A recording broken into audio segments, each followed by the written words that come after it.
out there. I am your host. That's right. We are back. This is Jessica Koch, and this show is called Profound Professionals. It is the interview series that has been coming to you for 8 years now. You have been so many of you following us, commenting, sharing all of your ideas and books you love and causes you love. We have just had so much fun bringing global industry experts that can help improve your personal life or grow your business. And today, we are bringing someone who has been all over the world to you today. We have Bryan. He's an entrepreneur, and we're going to learn a lot about that. Author and a wearer of many, many hats. So he's a hat guy. I love a hat guy. Tried to buy my husband one of those Indiana Jones hats, because I thought it was hot. He wouldn't wear it. Not wearing it. He's not a hat guy. So welcome, Bryan. Welcome. Thank you for having me. All right. Well, give us a little bit about your entrepreneur, your global traveling. What was your journey and story that led you to where you are in your businesses that you're running and the things that you're doing in the world? Well, if I go back to the beginning, I started when I came out of college. I wanted to be independent. And I opened up my first studio for photography and for film. There was no video back then, or there was video, but it was very expensive. Not that film wasn't, but I then got hired away to a company that was a research and development firm for 3D techniques, where I spent a couple years, moved me to Vegas and moved to LA. And then eventually I came back home and worked in the movie industry for a little while, but I really wanted to do my own stuff. And so, skipping ahead, I opened a studio in Georgia. And I was one of the first studios to actually go into digital editing and digital cameras. It was a very large studio, and we did a lot of great work there. And then eventually I wanted to branch out, and I started opening up some other small businesses and some ventures with friends and whatnot. And, some of them I'm very proud of, and some of us, for ones I'm proud of, didn't last. Those are learning lessons, but it happens. Sometimes, the things that you love the most, people wanted something else, and you have to. That's one of my tips I always tell people who are starting a small business is that you're going to spend a lot of money opening it. Do not love your idea, but don't fall in love with your idea, because it'll lead you to not be able to realize when maybe the end of the road is upon you. And then after skipping towards, I had been traveling a lot, and then suddenly I became a father through divorce, where I had 50% custody, and I wanted to stay home and see my kids grow up. And so I started doing more stuff in the house, set up a basement business, but I was still having to go in and out of Atlanta a lot. And so one day I decided that I was working out at a gym that I went to. It was up the road, and the person who owned it at the time put up a sign saying he was closing. And everybody in the gym was disappointed, and it gave everyone a month to find something else. And I came home and wrote up a business plan on how I could revitalize that gym. And now I'm a gym owner. At one point I had 2 gyms. And the one that I've had now, I bought in 2017. The negotiating behind that was I should write The Art of the Deal 2, and piggybacking on Trump's book. But it was one of the most masterful things I ever did as far as negotiation. But anyway, I still have it now. It was it was a very tough go in the beginning, but we got it straightened out.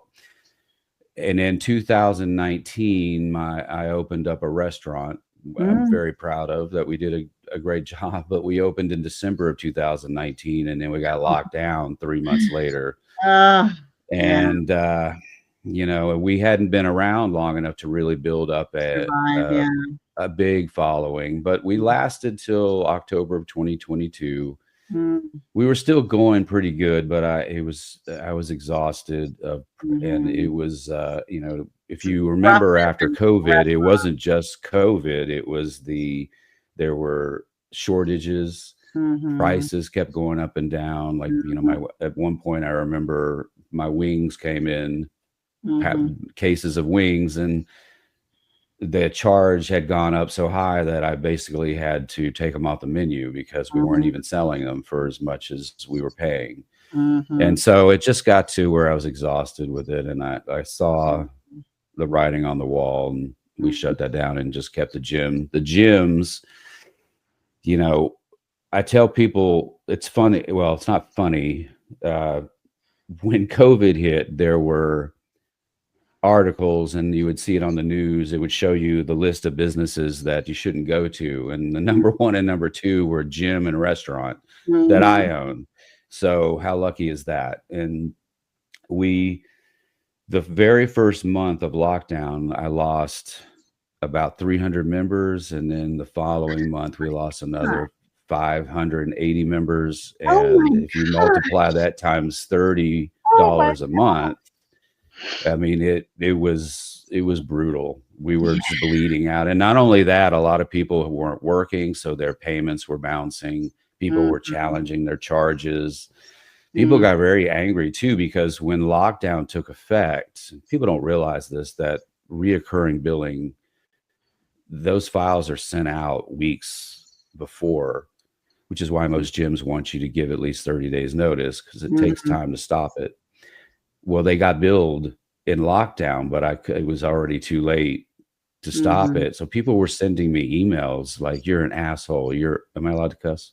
Well, You're this, you're that." And I was like, you know, I'll give you the money back. You didn't even ask me. You just started out with a, you yeah. know, and it was a really rough time. I think my wife Mm-hmm. was worried that because I was having a lot of chest pains during this time. So it was a tough go. And then we were behind in rent on the gyms, and then those landlords in 2021 immediately turned around, tried to evict, and Mm-hmm. we had to fight that. And it was that's probably one of the rougher times. I always tell people, you know, I used to give speeches 4 or 5 times a year to small business groups and give advice. Mm-hmm.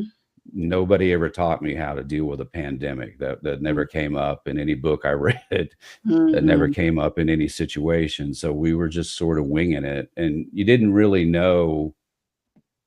If you take people back to that time when lockdown ended, Mm-hmm. I think a lot of small business owners thought everything would just go back to the way it was within a month or two, but that just Mm-mm. wasn't the case. And when we first reopened the restaurant out of lockdown, they would tell us, well, you can only be half Mhm. full, Mhm. and so you couldn't even fill up the restaurant to make the money you needed to pay the employees and all the Mhm. food. And it just got. Will say we did get very creative with the restaurant. I was working with Cisco at the time, and they said, you know, we also supply groceries. And I said, well, okay. So we started. I put on our website for the restaurant where people could remember it was hard to get chicken and toilet paper and all Mhm. this stuff. So we put it on there that, hey, if if you're gonna come and pick up a to-go order, maybe you want to get 5 pounds of chicken and some toilet paper and Mhm. some other things. And I would put a whole list of groceries, and so people would walk out with boxes of groceries that we sold them. Um, That is anything creative. we could do, So what are anything you we doing? could do. What are you doing now? So you still have a brick and mortar gym, and what else are you Mhm. currently running that's serving the world and the community? Well, I pulled back a lot on that as I'm getting a little older, and my wife and I are pretty much empty nesters at this point, and so Mhm. we're trying to kind of look for what we're going to do next. the I'm writing a new book. I just had a book come out in Mhm. February, really March. I'm probably 3 months away from finishing my second book. Mm-hmm. I've really taken, I'm a workaholic. And Mm-hmm. so if I'm not going to be doing as much business wise, I have to be doing something. I have to keep myself busy. And so writing, and the first book took 3.5 years because it required a lot of research, a lot of Mm-hmm. interviews. And so it was very challenging, but I love that. Mm-hmm. I love challenges. As someone who played sports for a long time, I like the challenge of trying to complete something that is so, Mm-hmm. so stressful. Um, but with respect to what am I doing now, we're doing a more in the church. We're doing more, and my next book is related to that. But really, like I said, I pulled back a little bit to sort of give myself some time to breathe. I don't think my wife wants me opening any more new businesses for a while.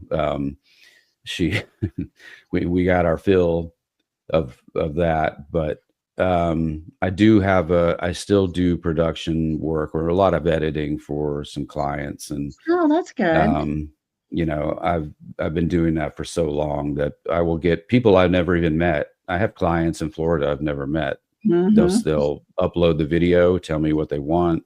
Mm-hmm. I'll then put it back in Dropbox, edited. They'll say, "Hey, make these changes," and I've literally never met these people. And That's it's a awesome. good way. It's one of the great things about our time now is that you can do. If you Mm-hmm. go back to when video was analog, you would have to FedEx the tapes, Mm-hmm. and they couldn't see them if it was broadcast tape because your client probably didn't have that kind of, you Mm-hmm. know, technology. Mm-hmm. So this is a great time in that respect. And even Mm-hmm. with my books, I can upload pages for people to, like right now, I have a chapter in the new book that's very, very deep science oriented. Mm-hmm. And I'm not a scientist, but I'm somebody who has studied this. And so I just sent that chapter to someone at Stanford, Mm-hmm. who said, would you just review this and make sure I got all the words right and that nothing Mm-hmm. seems out of context. Mm-hmm. And so I love that. Yeah, I love so that. I hear you have a physical gym where people can come work on their health. I hear that you're doing virtual production, editing, and support for people just about anywhere virtually, I would say. And then I hear that you're also writing and putting legacy pieces into the world. Is that a fair review of what you're up to now? Yes. I've done a lot of stuff. I've done a lot of stuff in my life, and I get bored easy. So this is what I'm doing now. But if you were to talk to me in 2 years, Who who knows? knows? I'm for all you know, I'll own a franchise restaurant or something somewhere. Actually, I'll never do that. But I'm out of the restaurant You business. learned That your I can lesson. promise. I did, and I loved owning the restaurant. I think Mhm, if we had opened at a different time, I would feel mhm, differently about it. But sure. we just got we came out of the gate strong, and then we Yeah, got bad hit with timing. something that was out of our control. And Well, so, but I we still know. had a lot of great customers. We a lot of repeat customers, and we were doing pretty good at times. It's just that with the prices changing, I saw people coming in less. Mm, We could do as many events and specials as we mhm, could, but when people were having trouble affording, they were going to mhm, go out less often, and mhm. that's not for better or for worse, that's not a good thing for a restaurant. Well, I think that's why people are drawn to restaurants, not because I mean, they can be uber profitable, but most of the time it's about the restaurant customers and the restaurant owners become this family with their community and with Hmm. their customers. They're sharing Yes. recipes often from their heritage or their history, and food is a way to love people in some sense or have connection or relationship with people. So, good conversation, good atmosphere, fun. Those are some of the things I think attract people to owning a restaurant, but super hard work. Yeah. Now, Well, you do get to know everybody in the community. I yeah, knew everybody by exactly. name for the most part if they had been in more than once or twice. Yeah. And I would stand behind the bar and cut up with people and make Yeah, jokes, and almost it's like my fun. own little comedy Mhm. tour, but with like only 16 people. And And I everybody knows love your doing that. name. Yeah, and because I own gym in the same area, people Mhm. know me pretty well. Um, and I'll tell you a story about that. It was very painful at the time, but I can Mm, joke about it now. So when we closed the restaurant, you're supposed to pay your final quarter of your alcohol tax to the mhm, county. And I had emailed them and said, okay, well, where do you want, we were trying to arrange, I thought I was trying to arrange what we're doing. mhm, In the meantime, sheriff had put a summons order on the door of the restaurant, but we weren't there anymore. mm. So I had no idea. Now I am driving to my other gym to check on it, and I get pulled over and arrested. Oh my And gosh. yes, and they put me in holding for. I was in there for 22 hours, Ah, um, and I couldn't believe it. And then when I finally got to talk to the people, the district attorney, they said, "Well, you owe $178." And I said, "$178." So we paid that, and they let me out. But I didn't even think about it after that. But now my mugshot was all over oh my no. area, and everybody knows me. And then just Uh, watching people discussing why I might have been arrested was very disheartening. oh. Seeing people like, oh, maybe he was selling drugs, maybe he was doing this. No, it Mm, wasn't that at all. It wasn't that at all. It was something mm. so ridiculous. And I even told the judge, I said, look, if you can get arrested for not showing up, I said, y'all have my home address. It should have been put in my hands. Mhm. It shouldn't just be taped to a door where nobody is Going there anymore. anymore. Yeah. Yeah. Oh, that's a But those shame. are the things that happen in life. They make things interesting. That's right. That's right. Well, you've already given us some great tips. Even if you don't own a building anymore or a business, drive by occasionally. There might be some notes, love notes on the door for you. Um, you've given us some good suggestions and things to think about, but I'm gonna squeeze some more tips out of you. I feel like you have more than one, so Okay. give everybody a tip that you feel like is super valuable. Well, I already told you the one about not Mhm, like love your business idea, but mhm, don't fall in love with it, because you yeah. need to be able to be Mhm. objective about what's going on in your business. The other tip Transition. I will give you is that um, I have so many. I have Mhm. personal ones, and I found a Give one of each mentor if when you I want. was young. We'll take what we can get. When I was young and started my first business, I was starting a business for production, Mhm. and I knew production. I could do it, but I didn't know how to run a business. Mhm. And I'm a big proponent of this, mostly because of how well it worked out for me. But um, I went to a chamber of commerce meeting in my area, and Mhm. met everybody, asked what they did, and then I knew there was an older gentleman over in this room that everybody kept gathering around, and I kept asking about him, and they said, "Oh, he's such and such." I'm not going to say his name, uh, but you don't want to talk to him. He's a real curmudgeon. He's kind of an Mm, old grumpy guy. And I mm, said, well, I was asking who he was. They said, well, he has three businesses. He's had them for years, and he lives in that house that you see on this road mm, that was notable. Like you couldn't mm. pass the house without Right. going, look at that There's house.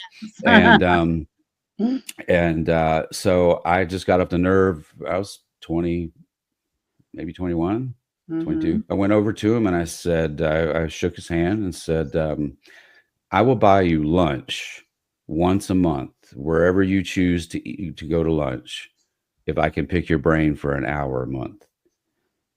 And he looked at me for a moment and he said, okay, I'll do that.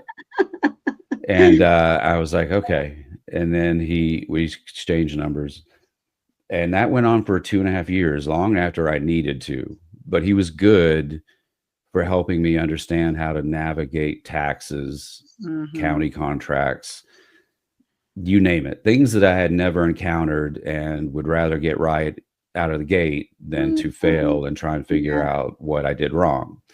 And I think that is a valuable tip. I'm a huge proponent of mentorships. Enter. Yeah. When I was with a major Fortune 500 company for about 5 years as a consultant, Mm-hmm. and they always did a lot of community outreach and different things, and they gave a lot of money to the community.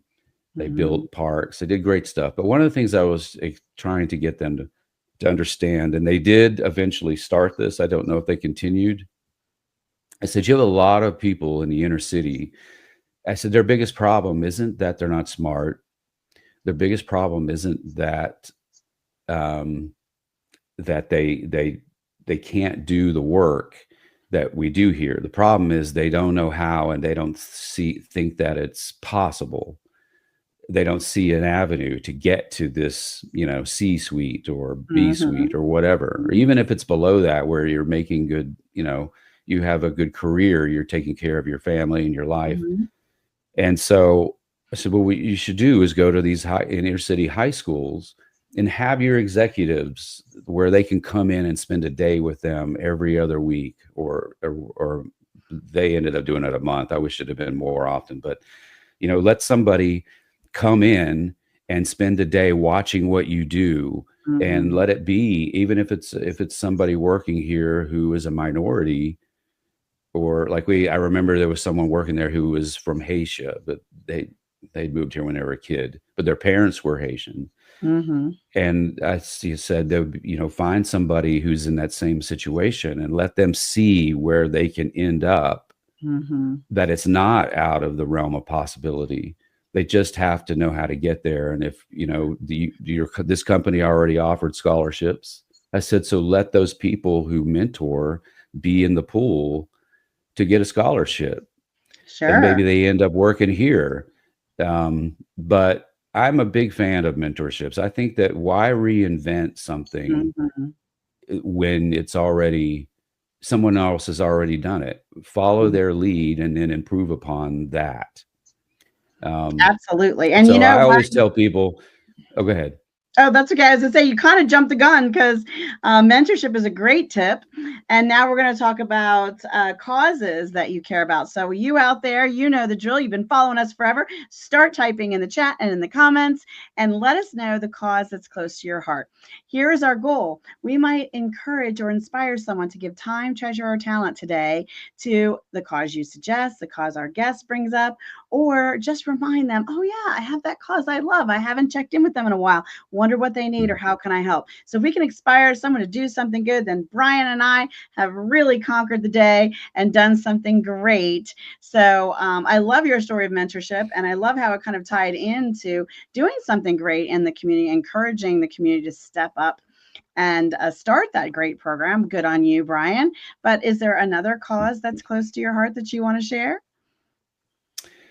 Well, my wife and I have discussed, and I think this will probably start soon, as she's nearing her retirement from Mm-hmm. her career and be looking for something else. Mm-hmm. Um, and she's a teacher. And I think that we want to work for there's several sex trafficking organizations here in Atlanta. Mm-hmm. And Atlanta, unfortunately, is also a big hub for sex trafficking because of its Mm-hmm. relationship to Florida and 90 and 85 and 95, which run the rest of the country. Um, that is something that I think we've discussed. It's very close to her heart, especially, Mm-hmm. is stopping sex trafficking. Yeah, sure. And, I think when you see the numbers, Yeah, the human it's trafficking issue staggering. is terrible. It's Yeah. staggering too that other people would treat their fellow Human human being. beings that Yeah. way. And so that is something that we want to Great work towards. On cause. top of that, our church, I grew up Catholic, but like a lot of people, I didn't go to church after got out of high school, and my parents were forcing me. But I did come back, and that's actually part of my second book. But um, our church has an orphanage, and they do a lot of work in Haiti. I think some of that's had to be pulled back right now because of the violence going on there. But they have built there's even a family in our area who sold. Very interesting story, because the father was a medic in the army. He did 4 tours in Iraq and Afghanistan. He's seen a lot of bad stuff as a medic, if you can imagine. Oh, yeah. And very soft-spoken guy. He and his family sold their house here, everything, and went to Haiti to run this orphanage and build it. And our church supports that. Nice. That's awesome. And it's not contingent on anyone becoming Christian or whatever. Everybody gets help. It's really about, like, one of the things that, so this goes to the sex trafficking conversation. One of the things that people aren't aware of, every time there's unrest in Haiti, whether it's an earthquake, war, you name it, there's always orphans of course on the streets, because they can't find their parents. Maybe their parents have died. And what will happen is we were listening to someone speak who was from a former FBI, who was saying that, because this is an organization. Yeah. So what will happen is they'll set up a building and put a banner up and say, orphans here to be reunited with their parents. But they're never trying to reunite them with their parents. They're just gathering the kids. Yes. And so the second half of the orphanage that they're doing is to go over and rescue those kids, even if we have to buy them from the people who are stealing them. Yeah. Well, it's wonderful that you're involved in this and your community is involved in this. And I love that. And hopefully we inspire someone to do something good today. Now we're going to go to the next part of our show, which is one of my favorites also. And start typing. If you're an author or you have a book that inspired your personal life or helped you grow your business, get typing it in the comments. Press the share button, because you just might share it out and have some new people see it. So, Bryan, give us a book that inspired your personal life or helped you grow your business, not written by you. That's a hard one, because I'm a reader. I have read, even when I was a kid, I would say I've read, I think I counted up, I've read 46 books since 2017. And I get a little bit out of every one of them.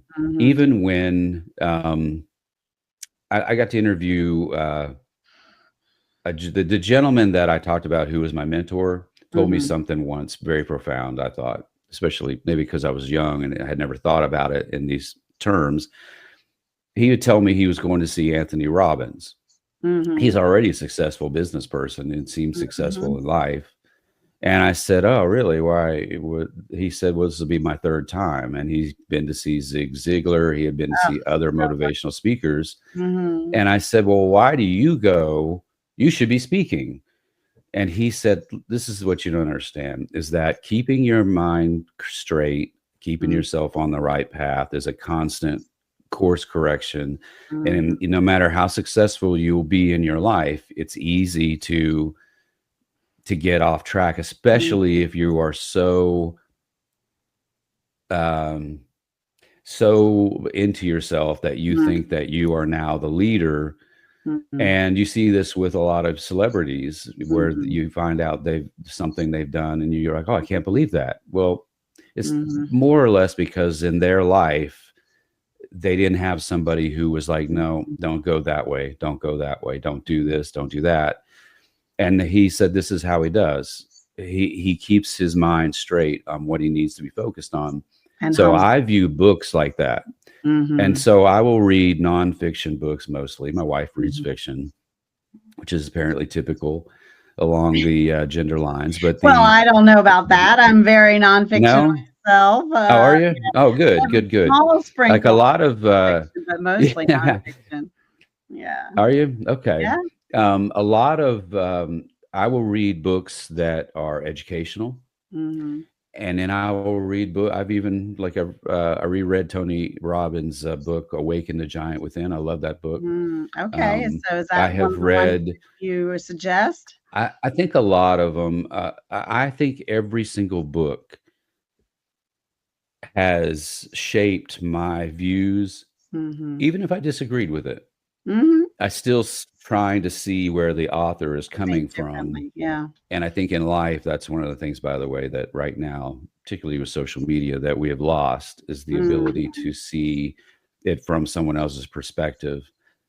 But when you're reading a book, you can choose to close the book and put it down when you don't like what you're reading. But I think that you're doing yourself a disservice Mhm. if you do that. Because if I don't agree with the authors, I read a book about 5 years ago called God, Gold, and Guns. It was about um, the settlers, or Mhm. the settlers. It was the settlers, and it was a very educational book. But at the end, the author gives his summation of some things, and I was like, "That's weird. I just read the same book you wrote, and I came away with a completely different Different, view yeah, on this." But I that's love that. okay. Well, that's That's why book okay. clubs So are I so would say awesome. that there's no book. I don't know there's a single book I would point to. I think that you need to read. You should. I'm disappointed that more people don't read. You should Mhm. read because you really Mhm. get.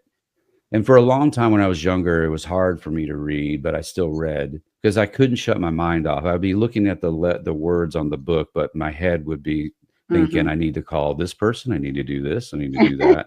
Right. But I've had to work at it, and I have Mhm. worked where I can just shut that off. And a lot of my friends will tell you that if I read a book, I can tell you a lot about that book because I Mhm. take it all in. Sorry. Mhm. And That's okay. I think that if I was, instead of saying one particular book, go out and find a book that it doesn't it doesn't have to make you a better person.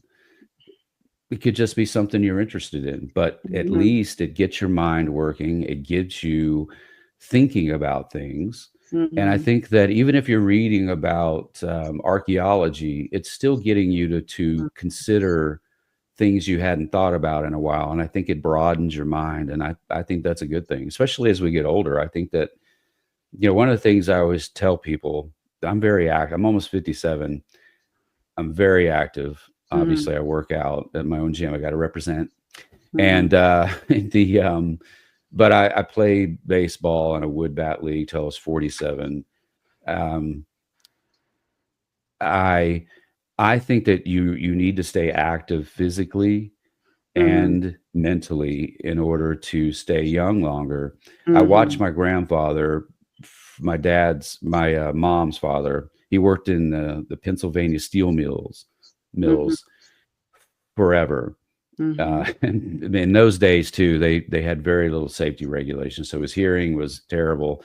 Mhm. He had his lungs weren't good because he had breathed in Sure. a lot of stuff. Yeah. So all his fingers were Yeah. very fat and strong because he was a strong guy from what he did, but they were all crooked and bent up. Mhm. Mhm. And but when he retired, he worked in his garden, but mostly he sat around watching TV. And it was Mhm. amazing, even as a young teenager, to see him disintegrate in a very Mhm. short amount of time Yeah. and then pass on. And I Mhm. feel strongly that if he had just kept, and I'll Active. juxtaposition. So my Yeah. father's father, um, he retired, and they live in Pennsylvania too, so we didn't see them very much. It was Mhm. like once a year, and he lived quite a while past his my grandmother dying, um, tragically dying, Mhm. and uh, and after he retired from the railroads. Mm. And when we went to his funeral, we're in the church and people were getting up and speaking about how he volunteered at the soup kitchens Mhm. on Wednesdays and Saturdays. And he would help around the church on Friday, like with landscaping. And then he Mhm. would help in the church as a volunteer, seating people. And on Tuesdays, he was at the VFW Sure. donating his time. And he Mhm. kept himself busy Mm-hmm. helping other people, and it made the difference. It was, Sure. you could see the difference in how the two people aged. Yeah, And having so a that would passion. be a piece of Yeah. advice. Yeah, having passion and purpose really does. They've done all kinds of studies to extenuate longevity of life and quality of life, and all of those things, right? So, from a book Mhm. standpoint, as we're in the book section, you would, I think, I'm going to summarize as read. Find something that speaks Yeah. to you, that jumps out to you. Walk around a great big giant bookstore. They still have them Yeah. from in a few There places. are some. They're There's not Barnes and Nobles. everywhere, but I've done book signings. They still go have to a the few. library, go find a book that speaks to you. That's Yeah. I think Yeah. Bryan's book inspiration. Now let's talk about some of the books you've written, Bryan. Okay. Um, well, the first book I've written is probably out of print. It was about 20 years ago, and it was about production and lighting. Um, Mm-hmm. and that one was an easy book for me because it was something Mm-hmm. I did as a career. And Sure. then when we started my business, the book that I just published at the beginning of this year, which is called "The Real Problems Destroying Education," Mm-hmm. is that book was inspired by, so in 2011, a good friend of mine and somebody that he knew, we started a company called scoobs.com, and it was to create educational video resources Mm-hmm. for K through 12 education. And Mm-hmm. then the website that we created had 1,700 short assessments that were related to each lesson. So you could watch the video and then do a quiz. Sure. And then we had the website set up so that teachers could create playlists out of the videos and then assign them as homework. So Mm-hmm. instead of assigning a worksheet, they could say, "Oh, I want you to watch these three videos, these Mm-hmm. three math videos or English." Mm-hmm. And I was very proud of what we did, but we ended up shutting that down in 2017. Mm-hmm. We just couldn't get the track. It was a long time. I traveled all over the place, meeting Sure. with districts, and we had a lot of everybody who bought the program into their Mm-hmm. school continued to buy into it, but we That's did awesome. not find a seed investor to Yeah. float us long enough, and so we just weren't Mm-hmm. making money fast enough. And this is the problem too, is that by the time we quit, we had well over 1 million kids in our website using it, but that was very expensive, Mm-hmm. and we just weren't able to get over that hump. I was very disappointed by that, but it is Mm-hmm. what it is. But out of those meetings with, I met hundreds of teachers, Sure. worked with them. I met lots of principals. I went to all the events and speaking engagements. They have symposiums. I went to Sure. those, Of course. constantly going and meeting people and pitching our product or doing demonstrations. A lot of the stuff that I was in schools a lot too. A lot of what I saw was very alarming. And Mm-hmm. I had this feeling like, or that when I first started to get into education, now keep in mind, I had just married a teacher, Mm-hmm. K through 12 teacher, and my kids were in the system. So I thought, Mm-hmm. well, once I get a peek behind the curtain, all of this will make sense. And it didn't. It actually got more confusing. And I started to see more politics and more gameplay and a lot of things that were alarming. And so the subtitle of the book is that we're all to blame, or everyone is to blame, because it's a Mm-hmm. tug of war of everybody's interest and Mm-hmm. nobody's willing to give in, Mm-hmm. even if it's for the betterment of education. It seems like too many people are fighting for the betterment of their organization or their group or Well, that's a whatever. big reason why we homeschooled and did some private school. I mean, we did a little of everything with all of our 7 children. Yeah. Right now, our daughter's at a Montessori school, and Mhm. she's 13 and she's in love with school. And I don't think that's Yeah. common of a thing. So yeah. So your book, the premise is giving suggestions from your observations on things that could improve the school environment. That's the last chapter. The rest of it is really going through everything I see. So the chapters are broken down into Mm-hmm. parents. students, teachers, Mhm. administration, district and state level administration. And I tell some stories. I'm outing some, I don't Mhm. go into it by name, but Mhm. I tell stories of things that I actually witnessed or conversations that I Mhm. had. Um, And we'll leave the mystery there because we want them well, to you go want to read leave them, yeah. I'm fine with a few. And then I also interviewed 69 retiring teachers and Mm, administrators to see what had changed.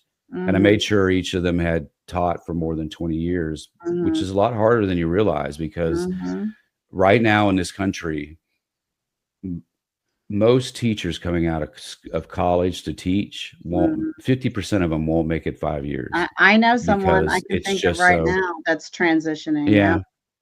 yeah. Um, every teacher I would meet, not every, but I would say Mhm, a high percentage, when I would go to a school, they would whisper to me, "Are mhm, you?" And I mhm, would say, we're not hiring, but I will keep you in mind if we do. And that's mhm, sad. You went mhm, to school to be a teacher. You mhm, went through the student teaching, you got your certification, mhm, and now they have made it so that it's not worth it to you. And it's not all about money, by the way. mhm, Money, when I would survey these people, mhm, these teachers and the ones when I was in schools, it's actually third on the list. mhm, Um, the it needs a top-down overhaul of mhm. education, which I don't think will happen, because the people at the top are the ones who would have to institute that, and they're not willing to give up their We just salaries. stay hopeful. We stay hopeful. They can stay hopeful, but I think that what's going to have to happen is that maybe one district or one state does it, and Mhm, everyone sees the benefit. mhm. The biggest like there's so many things that are decisions that are being made that that Aren't blow logical. your mind if you're common sense. Yeah, that If you aren't have logical. common sense, you go, wait a minute, why are we doing this? Why is Why this? is this happening? I get it. And I I agree. just don't get it. I don't get it. Mm, The problem too is that whenever I have a conversation with somebody who wants to fight with me about what the problem is, yeah. they never mention the kids. They just Mm. mention, this needs to, everyone thinks it's about Fighting money. doesn't They'll get say, you. we need more money. Yeah, We need fighting more doesn't. money. I'm like, no, they have a lot of money. They're just not Mhm, spending it in the right places mhm, and on mhm. the right Well, that was an things. interesting topic you chose and journey you went down. Now you're doing another one, right? You have another book coming? I am. You wanna talk about that one for me? This one's called A Path to Faith Through Science and Mm, Common Sense. that's And it interesting. is born out of experiences. So it's not just about religion, by the way. It's Mhm, really about the things that go on around us in our world mhm, every day we that science can't explain. mhm, And instead they write it off. They don't try and explain it mhm, or even look into it. And mhm, I'll give you, so that I have, when my mom passed away in 2009, there were two things that happened that were a miracle. And mhm, I'm a skeptic by nature. So if I say that, like, before I would say that, I spent years trying to make sense of how did that happen? That's not mhm, possible.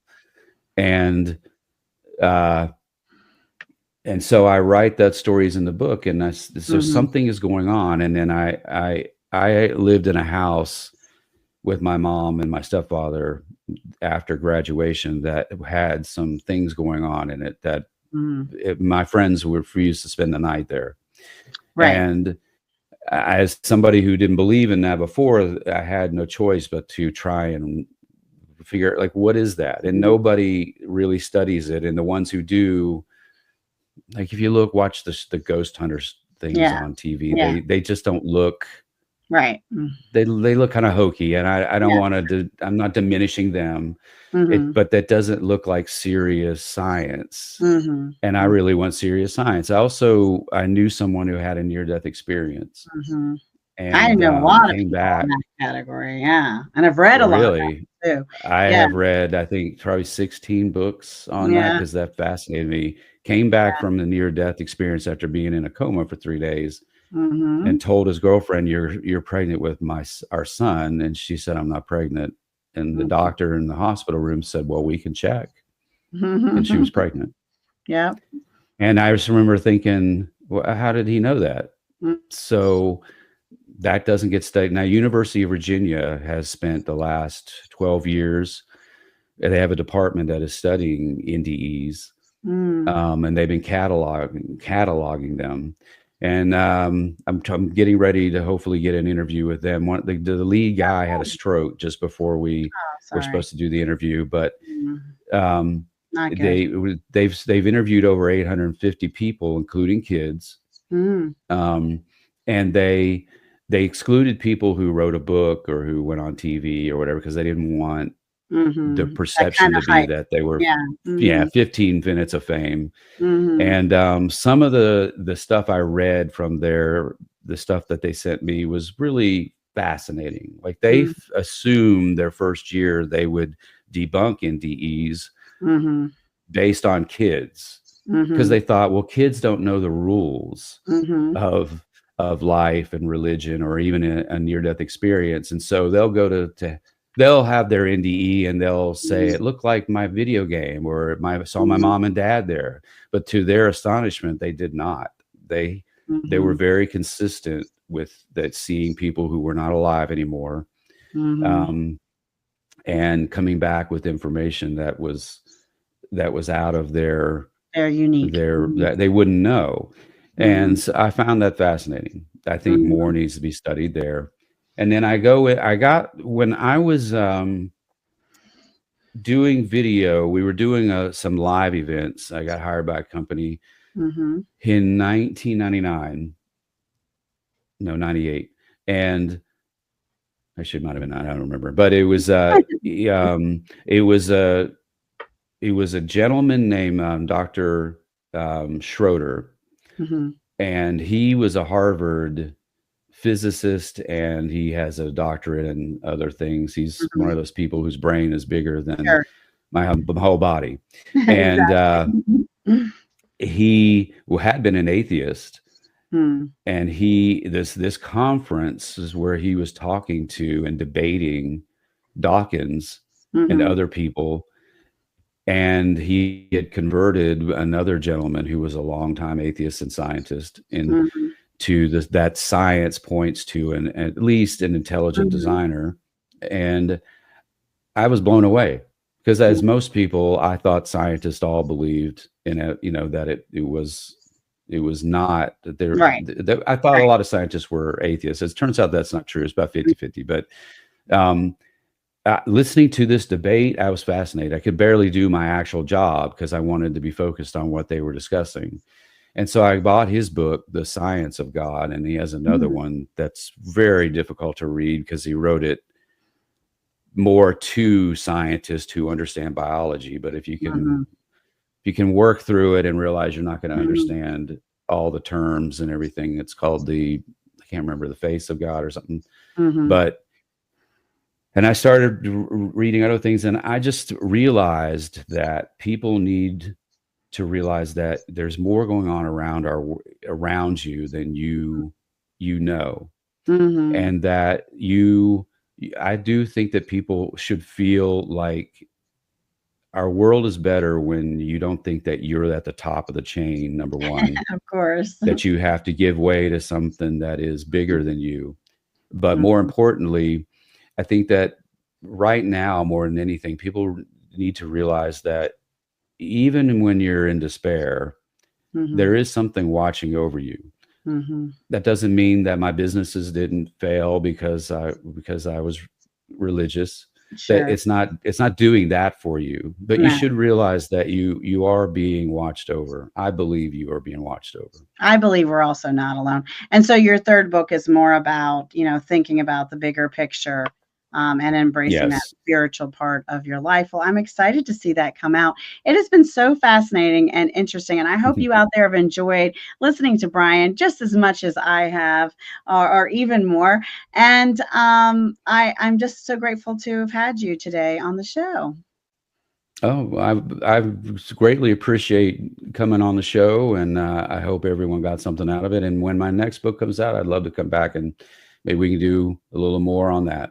We'd love to have you. And if you're out there thinking, wait, I'm an author, I have something to offer the world, I can improve someone's personal life, grow their business, I have interesting and exciting stories to share on Jessica's show, well, reach out to our team and we'll see about getting you the details to get on the show. Now, before we say goodbye, I always ask our guests to give a final piece of information or inspiration to close us out for the day. What do you have for us, Bryan? All right. So one of my mentor used to give me two pieces of advice, and my kids have heard this endlessly because I didn't want them to forget it. The first one was learn to say no without explaining yourself. And when he first told me that, I didn't realize the power in that. But what he was saying was that a lot of times we say yes to and do things that we begrudgingly later, like your friend asks you to help move or whatever it is. You learn to say no. I don't have time for that right now. I have things I need to do, and you shouldn't explain yourself, because explaining yourself means that now there's an argument about whether you do have time. Or whether you have a valid reason. I want to spend time with my wife this weekend. Okay. We're not getting into that. That's just what we already made plans. So that's no. The second one, and this is a big one for particularly that I've told my kids, is follow your heart, but take your head with you. In other words, follow what your passion is, but remember that you also have to think through it and make sure that this is a good thing, because our heart will sometimes lead us down a bad path. And anyone who's been in a relationship that turned out to be terrible, well, there's your example. Yeah, that's very good advice. And I can't wait to have you back for when your book is done. And I'm so grateful for all of you out there watching, following, commenting, and sharing your stories with us, and hitting that share button so that we can share them greater and farther with the world. I'm your host, Jessica Koch. This has been another Profound Professionals. And until next time, be kind to yourself out there and be kind to each other. Bye, everybody.